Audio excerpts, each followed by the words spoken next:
There aren't too many clues about what lies ahead of you, or more specifically above you, as you turn off the D1091 main road in the town of Rochetai and head into the heart of the Alps on the D526. To begin with, in fact, the road seems much like any other you'd come across in the southeast of France. But as you pass through the sleepy hamlet of Allemont, across the La Romanche River and head up towards the Lac du Vernay, the road and the scenery that surrounds it begins to change. Gradually, just about all signs of habitation start to disappear, and once you pass through the historical village of Rivière-d'Allemont, you become aware that you're already a long way up above sea level, where the air is thinner, the mountains taller, the landscapes more imposing than you might ever imagine. And at that point, the D526 really begins to reveal its fangs. In any car, it becomes a beguiling but also challenging road on which to drive. But with the hood down and the sun shining, it's as close to motoring perfection as you're ever likely to get. And the further up the D526 you go, the better it gets.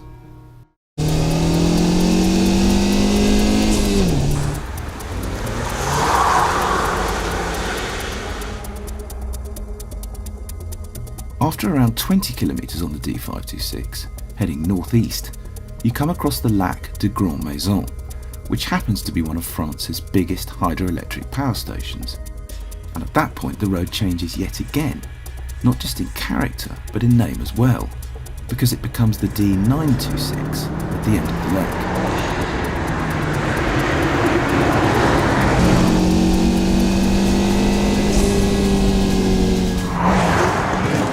This is one of the best roads I have ever driven an automobile on. It is absolutely incredible. It's got everything. It's not until you round the headland at the top of the lake that the full glory of the D926 reveals itself there. But when it does, and you see the road meandering its way up the valley towards its peak at over 2,000 metres, it feels a bit like you've reached the road to heaven. And at the very top, where the Col du Glandon meets the Col de la Croix de Fer, the views across the Alps are almost of another world on a bright sunny day.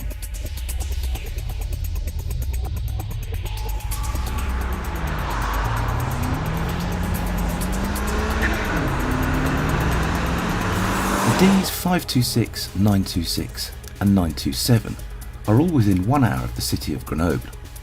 The towns of Fontcouverte, La Toussière and Saint-Jean-de-Maurienne are also close by to the northeast.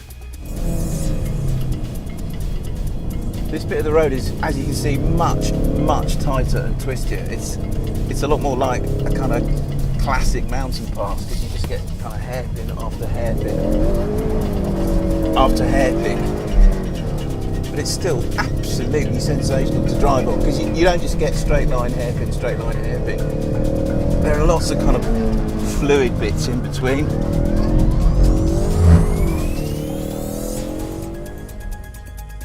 The 2015 Tour de France used these roads for one of its most gruesome stages, known officially as Stage 19. Even in a car, the Col de Glandon is a challenge, so quite what it must be like on a bicycle is impossible to imagine.